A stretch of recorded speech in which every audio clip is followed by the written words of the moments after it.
Hi viewers, welcome to our channel. Ambati Rambabu గారు jail నుంచి బయటకు వచ్చిన తర్వాత ఒక ప్రెస్ మీట్ పెట్టి మాట్లాడడం జరిగింది. జైల్లో తనను చంపించేందుకు ప్రయత్నాలు జరిగాయని చెప్పేసి తనకు ప్రాణహాని జైల్లో ఉండింది అని చెప్పేసి చెప్పడం జరిగింది. సో నిజంగా అటువంటి ప్రయత్నాలు చేశారా అని చెప్పేసి ఇప్పుడు క్వశ్చన్స్ రైజ్ అవుతున్నాయి. మరి ఈ విధంగా కూటమి గవర్నమెంట్ పైన అయితే ఆయన ఆరోపణలు అయితే చేయడం జరిగింది. ఇప్పుడు దీని గురించి డిస్కస్ చేయడానికి ప్రజెంట్ మనతో పాటు సీనియర్ జర్నలిస్ట్ దుర్గా వర్ధమణి గారు ఉన్నారు. వారిని అడిగి తెలుసుకునే ప్రయత్నం చేద్దాం. నమస్కారం మేడం. నమస్తే అండి. మేడం, జైలుకి వెళ్ళిన అంబటి రాంబాబు గారు అయితే బయటకు వచ్చిన తర్వాత ఈ విధంగా మాట్లాడడం జరిగింది. తను చంపించేందుకు కుట్రలు చేశారు జైల్లో అని చెప్పేసి. సో ఆయన వ్యాఖ్యలను ఎలా చూడొచ్చు అంటారు మేడం? అసలు అంబటి రాంబాబు గారు ఎందుకు జైలుకి వెళ్ళారు ఆ విషయం ప్రస్తావించకుండా ఇప్పటికి కూడా ఒక పశ్చాత్తాపం గాని ఒక క్షమాపణ చెప్పడం గాని లేకుండా మన చంపడానికి చూశారు, నా అంటే జైల్లో నేను ఎలా ఉన్నాను అనేది, లేకపోతే జైలుకి నేను వెళ్ళడం కోసం చంద్రబాబు నాయుడు పర్యవేక్షించారు, నారా లోకేష్ పర్యవేక్షించారు, ఇవి కాదు కదా ఆయన మాట్లాడాల్సింది. జైల్లో సదుపాయాలు చాలా బాగున్నాయి, భోజనమే బాగలేదు, నాలాంటి డబ్బున్న వాడికి కూడా ఇలాంటి ఇబ్బందులు అంటే ఏంటి? నేను డబ్బున్న వాడిని ఇంతవరకు నాకు తెలిసి ఏ రాజకీయ నాయకుడు ప్రకటించుకోవాలా. అవును మేడం. ఈవెన్ జగన్మోహన్ రెడ్డి కూడా అంతంత మాత్రమే అంటాడు ఆయన. కానీ పాపం మొన్న ఎమ్మెల్యేగా జీతాలు ఇవ్వమంటే మాత్రం మాకు జీతం అక్కర్లేదు, నా దగ్గర ఉంది అన్నట్టుగా ఆ రోజు చెప్పాడు ఆయన. అంటే వీళ్ళందరికీ ఇంత డబ్బు ఎలా వచ్చింది? ఫస్ట్ అంటే రాజకీయాల్లోకి వచ్చాక 5 ఏళ్లలో ఇంత సంపాదించారా? ఆ డబ్బు మదంతో ఈ రకంగా మాట్లాడుతున్నారు.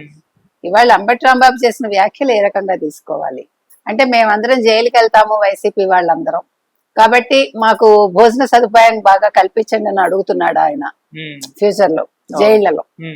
తర్వాత నాకు వెన్నంటి నిలిచిన ప్రతి ఒక్కరికి, ముఖ్యంగా ప్రజలకి నా కృతజ్ఞతలు అన్నాడు.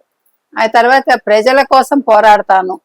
ఏ ప్రజల కోసం పోరాడతాడు? నా పోరాటం ఆగదు. దేనికి పోరాటం అంటే బూతులు తిట్టడం అనేది పోరాటమా? అది వారు చెప్పాలి. అంటే అంబటి రాంబాబు చంద్రబాబు నాయుడు గారు తల్లిని తిట్టడం అనేది ఏ రకంగా తీసుకోవాలి? అది పోరాట స్ఫూర్తి, ఆడవాళ్ళని తిట్టడం పోరాట స్ఫూర్తి, మనకు అర్థం కాలేదు. రెండోది, అంబటి రాంబాబు చెప్తున్నట్టుగా మరి ప్రజల కృతజ్ఞతలు అంటున్నాడు ఆయన. అసలు ఏ ప్రజల కృతజ్ఞతలు చెప్తున్నారు? ఇప్పుడు ఆయన సత్తెనపల్లిలో ఉన్నారా, గుంటూరులో ఉన్నారా? అది తెలియాలి. ఇప్పుడు 164 ఎమ్మెల్యేలు వెళ్ళిపోయారు, వాళ్ళెవరు ప్రజలకు తెలియదు. ఇప్పుడు ఈ 11 మంది కూడా ప్రజల్లో లేరు. కాబట్టి ఇప్పుడు అసలు ఏ ప్రజలకు చెప్తాడు? ప్రజలు ఎప్పుడో వైసీపీని మర్చిపోయారు. సో కొత్తగా ఆయన ఎవరి గురించి మాట్లాడుతున్నారు? అది క్వశ్చన్ మార్క్. రెండోది, అసలు వైసీపీ వాళ్ళు ఏం చెప్పదలుచుకున్నారు? వైసీపీ వాళ్ళ స్టాండ్ ఏంటి?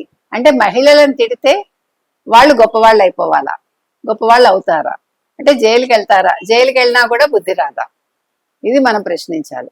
ఇవాళ అంబటి రాంబాబు బయటకు రాగానే జక్కంపూడి రాజా మాట్లాడుతున్నాడు. ఆ తర్వాత మొన్ననే అసలు కాపులందరినీ పంపించాడు జగన్మోహన్ రెడ్డి ఆయన పరామర్శకి.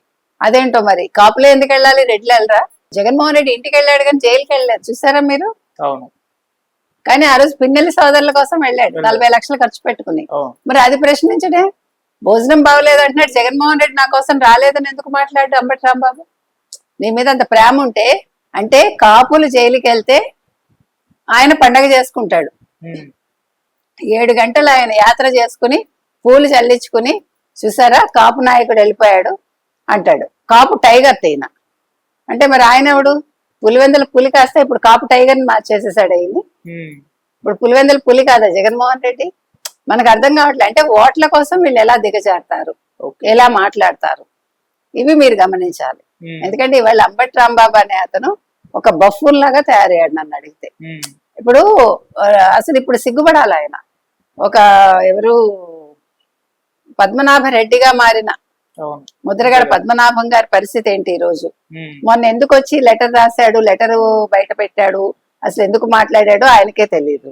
ఇప్పుడు ఈవెన్ అంబటి రాంబాబుని కూడా ఒక ముద్రగడ పద్మనాభ రెడ్డి లాగా ఈయన చేయదలుచుకున్నాడు అంబటి రాంబాబుని. కాపు ఓట్ల కోసం ఈయన గాలం వేస్తున్నాడా? కానీ ఏ కాపులు వింటారు అంబటి రాంబాబు మాట? అలా వినేవాళ్ళు అయితే అంబటి రాంబాబు నెగ్గుండేవాడు కదా మొన్న ఎలక్షన్స్ లో. కాబట్టి జగన్మోహన్ రెడ్డి రెడ్లని కాపాడుకుంటాడు, కాపుల్ని, కమ్మవాళ్ళని, ఎస్సీలని, ఎస్టీలని, బీసీలని, మైనార్టీలని ముంచుతాడు అనేది ఇప్పుడు మరొకసారి ప్రూవ్ అయింది. అంతే. ఇప్పుడు వెళ్ళి మరి కలవబోతున్నారు జగన్మోహన్ రెడ్డి గారు అంబటి రాంబాబు గారు. మరి ఏం మాట్లాడే అవకాశం ఉంది, ఏం ప్లాన్ చేసే అవకాశం ఉంది మేడం? అసలు అంబటి రాంబాబుని ఆయన వచ్చి కలవాలి. అవును. కానీ ఈయన వెళ్ళి కలుస్తున్నాడంటేనే మీకు అర్థం అవుతోంది ఈయనకి ఎంత రెస్పెక్ట్ ఉందో అంబటి రాంబాబుకి జగన్మోహన్ రెడ్డి దగ్గర. ఏం మాట్లాడతాడు? ఏం మాట్లాడలేడు. ఇంకొంచెం బూతులు తిట్టమ్మా, ఇంకోసారి జైలుకి వెళ్ళని చెప్తాడేమో, అంతకు మించి చెప్పగలిగింది ఏముంది? ఇప్పుడు అక్కడ మాట్లాడటానికి ఏమి ఇష్యూ లేదు కదా. ఇప్పుడు మీరు ప్రజల్లో ఉంటే పోనీ అమ్మా ప్రజల్లోకి వెళ్ళు, ఇంకా బాగా మన పార్టీ గురించి నువ్వు ప్రచారం చెయ్యి అనొచ్చు. అసలు ఇప్పుడు పార్టీ ఉందో లేదో తెలియదు. వీళ్ళెవరు ప్రజల్లోకి వెళ్ళరు, ప్రజలకు వీళ్ళు గుర్తులేరు. ఇలాగ హంగామా చేసి వీళ్ళు డాన్సులు చేస్తూ ప్రజల్ని ఇబ్బంది పెడుతూ ఆ జగన్మోహన్ రెడ్డి వస్తాడు, ఓ ఇద్దరిని వేసేస్తాడు యాత్రల్లో కదా. అంటే ప్రజలు భయపడుతున్నారు ఈయన వస్తే ఎవడు చచ్చిపోతాడు అని. అందుకని అంబటి రాంబాబుకి అక్కడ మాట్లాడే అవకాశం ఉండదు. అసలు జగన్మోహన్ రెడ్డి అసలు ఎంత